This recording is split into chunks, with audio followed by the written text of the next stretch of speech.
আসসালামু আলাইকুম।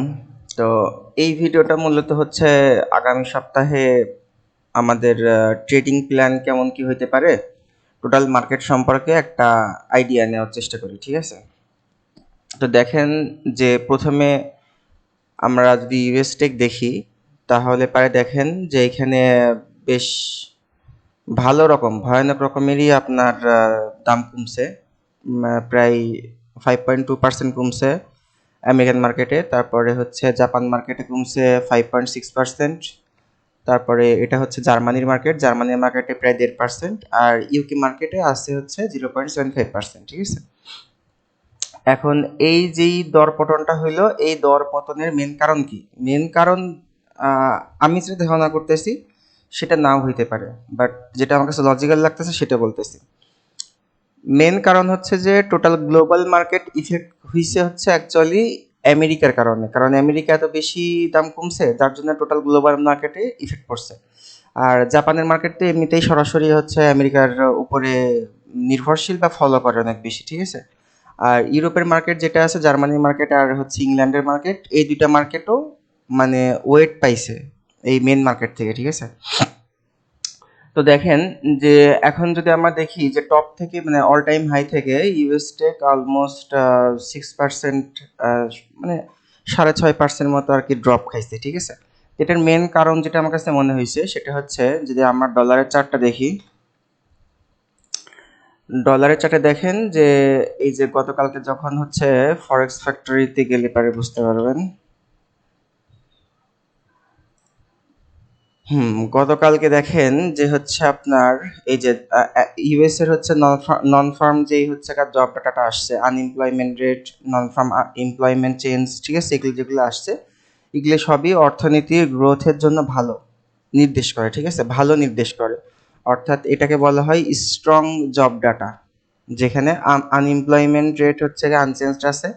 তারপরে হচ্ছে এমপ্লয়মেন্ট চেঞ্জ হয়েছে হচ্ছে আবার আপনার 1,72,000 পজিটিভ।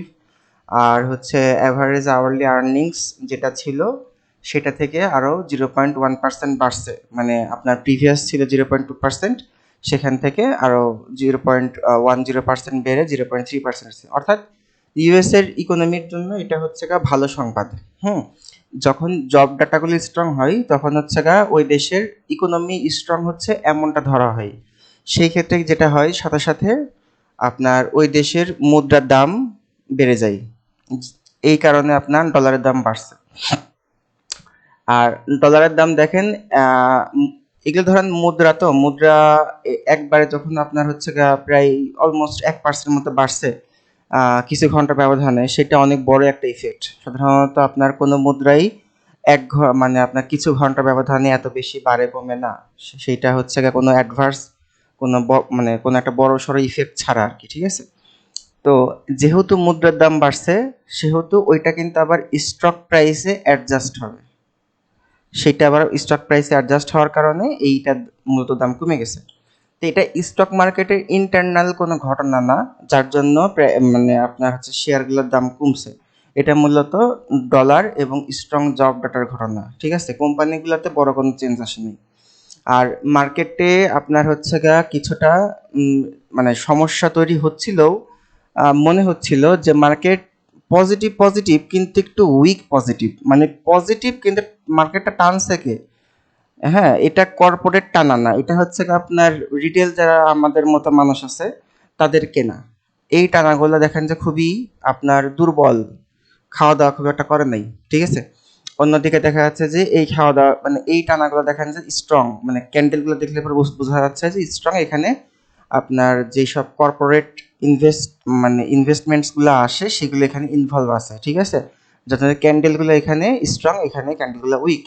আর যাই হোক, ওটা আমার ধারণা হয়েছিল, একটু আইডিয়া হয়েছিল যে হচ্ছে মার্কেট কমতে পারে। আমি কিন্তু গ্রুপে লিখছিলাম যে আমার ইউএস টাকার পজিশন ক্লোজ করে ফেলছি আপনার হচ্ছে বুধবারে মেবি রাত 9টা কি 10টার দিকে আমি মেসেজ দিয়েছিলাম, ঠিক আছে? যাতে 1 ঘন্টা আগে যখন ক্লোজ করে ফেলছি, যখন আমি এই দুইটা বার দেখে, অ্যাকচুয়ালি এই দুইটা বার দেখে যে ক্লিয়ারলি মনে হয়েছে এরকম না, কিন্তু আমার ইউকে 100-এর পজিশন ছিল, যেটাকে ম্যানেজ করার জন্য আমি এখানকার প্রফিটটা নিয়ে নিয়েছি, ঠিক আছে? তো যাই হোক, এখন একটা জিনিস খেয়াল করে দেখবেন যে টেকনিক্যাল অ্যানালাইসিসের উপরে খুব বেশি ভরসা আমি করি না, তবুও এখন দেখেন যে টেকনিক্যাল অ্যানালাইসিস পার্সপেক্টিভ থেকে বলি যে যদি এটা বেয়ার মার্কেট হইতো, অর্থাৎ দেখা যাচ্ছে দীর্ঘদিনের একটা ২-২.৫ মাসের দেখা যাচ্ছে বেয়ার মার্কেট, ঠিক আছে, বা ২-২.৫ বছরের বেয়ার মার্কেট, মানে হচ্ছে মার্কেট একটা বড় সড়ো নিচে নামবে, সেই ক্ষেত্রে যেটা হইতো এইখানে আগে সময় নিতে আরো অনেক বেশি, মার্কেট আগে সাইডওয়েজ যাইতো, ঠিক আছে, কারণ যারা বড় বড় মানে প্লেয়ার আছে তারা এখানে আস্তে আস্তে তাদের হচ্ছে কেনা শেয়ারগুলা সাধারণ পাবলিকদের ছিপকাই দিত, ঠিক আছে, এই অঞ্চলটাতে। এখানে আরো অনেক বেশি আপনার হচ্ছে কি বলে এটারে, আপনার হচ্ছে ডিস্ট্রিবিউশনের প্রয়োজন ছিল, রেঞ্জ পিরিয়ডের প্রয়োজন ছিল। যদি রেঞ্জ ১-১.৫ মাস হওয়ার পরে তারপরে মার্কেট এভাবে পড়তো, সেটা ছিল মার্কেটের জন্য খারাপ। কিন্তু এখানে কোনো অর্ডার আপনার বড় রকমের ছাড়া হয় নাই, যার জন্য মার্কেট সরাসরি পড়ে গেছে। এখন এই ধরনের যেই শকের কারণে মার্কেটগুলা পড়ে, যে বড় একটা শক খাইছে তার মার্কেট পড়ে গেছে, এগুলো সাধারণত স্থায়ী হয় না, এগুলা অধিকাংশ সময় ভি শেপে রিকভার হয়। যেমন আমরা যদি এক্সাম্পল দেখি, আপনার হচ্ছে প্রিভিয়াস কোন এক্সাম্পল, যেমন দেখেন যে ট্যারিফের সময় এইখান থেকে দেখেন যে ট্যারিফ নিয়ে আলোচনা চলতেছিল, মার্কেট সাধারণভাবে কারেকশন হচ্ছিল। যখন মার্কেট পড়লো এরকম ভাবে, এটা ছিল হচ্ছে খুব বড় সড়ো শক। এই শকগুলো স্থায়ী হয় না ইউএস এর মার্কেটে, কারণ ওদের সবকিছু আগে থেকেই নির্ধারিত থাকে। ওই যে যাই বলুক না কেন, আমেরিকার গভর্নমেন্টের প্রেসিডেন্ট যা করে সেটা আগের থেকেই নির্ধারিত থাকে, ঠিক আছে। তো এই শকটার কারণে মার্কেট পড়ছে। এরপরে কিনছে কারা? ওই প্রেসিডেন্টের লোকজন, সরকারের লোকজন, বড় বড় যারা হচ্ছে ইনভেস্টমেন্ট কর্পোরেশন আছে, যারা সরকারের বড় বড় ডোনার, তারাই এখান থেকে কিন্তু বাই করছে এবং মার্কেট ভি শেপ বা ডাব্লিউ শেপে রিকভার করছে, ঠিক আছে। আবার এখানেও দেখেন যে মার্কেট যখন এভাবে পড়ছে ভি শেপে রিকভার করছে বা ডাব্লিউ শেপে রিকভার করছে, এর প্যাটার্ন একটা, ঠিক আছে, এটা হবেই। আর এখন তো অ্যাকচুয়ালি মার্কেট পড়ার কোনো ভ্যালিড কোনো রিজন নেই, তাই হ্যাঁ ক্যান্ডেল অনেক বড়, তবে ভয় পাওয়ার কোনো কারণ নাই। আর মার্কেট পড়লেও পড়তে পারে, আমার মানে আমি শিওর কোনো ব্যাপারেই না, জাস্ট আমার একটা আইডিয়া যে মার্কেট হয়তো পড়বে না। তো মার্কেট পড়ুক বা না পড়ুক কোনো কিছু যায় আসে না, আমরা তখন পজিশন নেওয়া শুরু করব যখন দেখবো যে মার্কেট আস্তে আস্তে স্টেবল হচ্ছে। তখন থেকে আমরা আস্তে আস্তে সাবধানে পজিশন নেওয়া শুরু করব, ছোট লট থেকে শুরু করব, তারপরে সেখানে আস্তে আস্তে কিভাবে মার্কেটের সিচুয়েশন অনুযায়ী এবং আমাদের ব্যালেন্স অনুযায়ী স্কেল করা যায়, আমরা সেইভাবে আস্তে আস্তে আগাবো, ঠিক আছে। আচ্ছা, এরপরে দেখেন জাপানের মার্কেট, আমি যেটা বলছি জাপানের মার্কেট অনেক বেশি ফলো করে হচ্ছে আপনার ইউএস মার্কেটকে, কারণ জাপানের ইকোনমি অনেক কি বলে hugely dependent on US market, ঠিক আছে। তো যার জন্য এই দুটো অলমোস্ট সিমিলার বিহেভিয়ার করবে। আর টেকনিক্যাল অ্যানালাইসিস এই যে সব লেভেল টেবিল এগুলোর খুব একটা বেশি গুরুত্ব নাই, হ্যাঁ রাখলাম কাছে, দেখলাম কি এখন যে কি করে মার্কেট, তারপর একটা ডিসিশন নেওয়া যাবে, ঠিক আছে। আচ্ছা, তারপরে হচ্ছে কি আপনার ইউরোপের মার্কেটে দেখেন যে ইউরোপের মার্কেটটা আমার কাছে বেটার মনে হচ্ছে, কিন্তু ইউরোপের মার্কেটে রিকভারটা ভি শেপে হওয়ার সম্ভাবনা কম।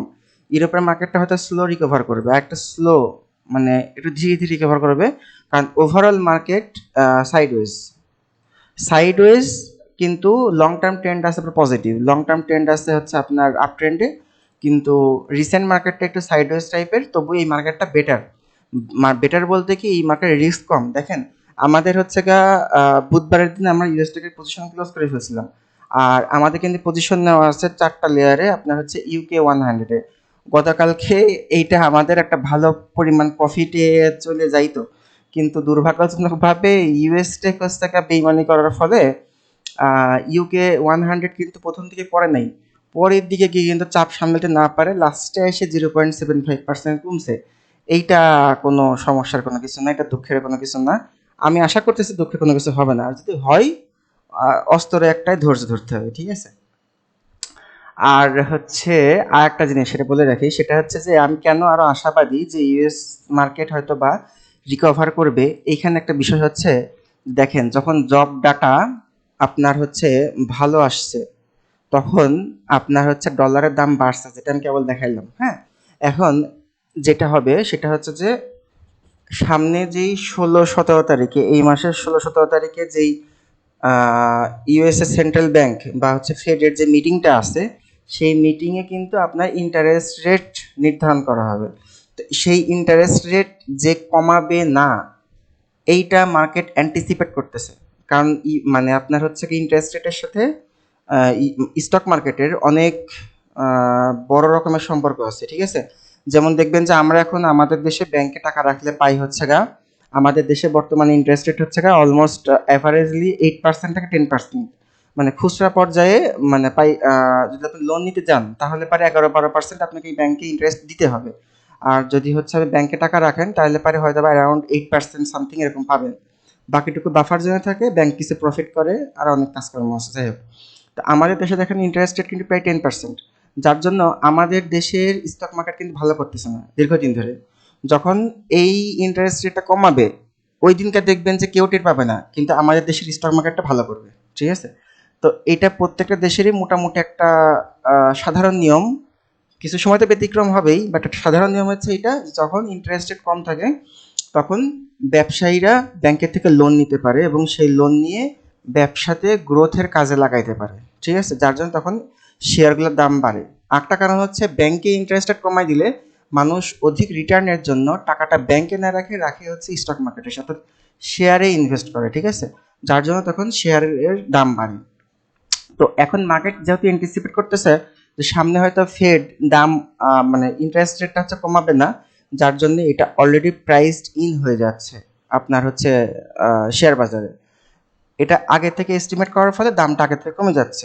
এখন দেখবেন যে যখন 16-17 তারিখে পর্যন্ত যদি মার্কেট এভাবে ডাউন থাকে বা ডিম থাকে, তখন যদি ইন্টারেস্ট রেট নাও কমাই, তাও ইন্টারেস্ট রেট স্টেবল থাকার কারণেও ওই শেয়ার মার্কেট বাড়বে। কারণ এই ইন্টারেস্ট রেট যে কমবে এটা already priced in, market already priced in, ঠিক আছে?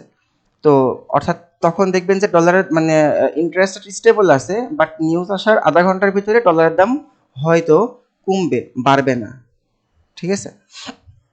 অনেক সময় দেখি না আমরা ফরেক্সে যে নিউজ পজিটিভ কিন্তু মার্কেট বিহেভিয়ার করতেছে নেগেটিভ, আবার নিউজ নেগেটিভ মার্কেট বিহেভিয়ার করতেছে পজিটিভ। এর কারণটা হচ্ছে এটা যে অলরেডি মার্কেট অ্যান্টিসিপেট করতেছে কি এবং সেটা অলরেডি প্রাইসড ইন কিনা, ঠিক আছে? তো এরকম হচ্ছে বিষয়। তো যাই হোক, এখন আমাদের মেন সামনের সপ্তাহে যেটা ইচ্ছা সেটা হচ্ছে যে মার্কেট দেখব। যদি ইউএস টেক আমরা দেখি যে হচ্ছে একটা মোটামুটি ভারসাম্যপূর্ণ ধরে রাখার মতো একটা এরিয়াতে একটু দাঁড়াইছে বা মনে হচ্ছে যে এখান থেকে রিকভার করতে পারে, আমরা সেখান থেকে টুকটুক করে প্রথমে একটা টেস্ট পজিশন নিয়ে আস্তে আস্তে পজিশন নেওয়া শুরু করব সময় নিয়ে। হয়তো বা 1 দিন 1.5 দিন 2 দিন ধরে আমরা পজিশন নিব মার্কেটের বিহেভিয়ার অনুযায়ী, ঠিক আছে? আবার এটার সাথে অনেক বড় একটা সম্পর্কিত আছে, যেহেতু আমাদের ইউকে 100-এ পজিশন নেওয়া আছে অলরেডি, সেহেতু আমরা আগে এইটাকে ম্যানেজ করার চেষ্টা করব। তো মোটের উপরে আমরা এখনো পজিটিভ যে মার্কেট রিকভার করবে এবং ভালো মতো রিকভার করবে। শুধুমাত্র ধৈর্য রাখতে হবে, তাড়াহুড়া করে কোনো কিছু হবে না যে আজকে ট্রেড নিলাম কালকের ভিতরে ট্রেডে প্রফিট আসতে হবে। এইটা আসলে আমাদের ট্রেড করার ধরন না, বা এটা আমাদের স্টাইলও না, ঠিক আছে? তো এই তো ছিল আজকের ভিডিও। সবাই ভালো থাকবেন। যদি এরকম ভিডিও আপনাদের ভালো লাগে তাহলে পারে একটু কমেন্ট করবেন, তাহলে পারে আমি ভিডিও বানাইতে উৎসাহ পাবো, ঠিক আছে? আল্লাহ হাফেজ।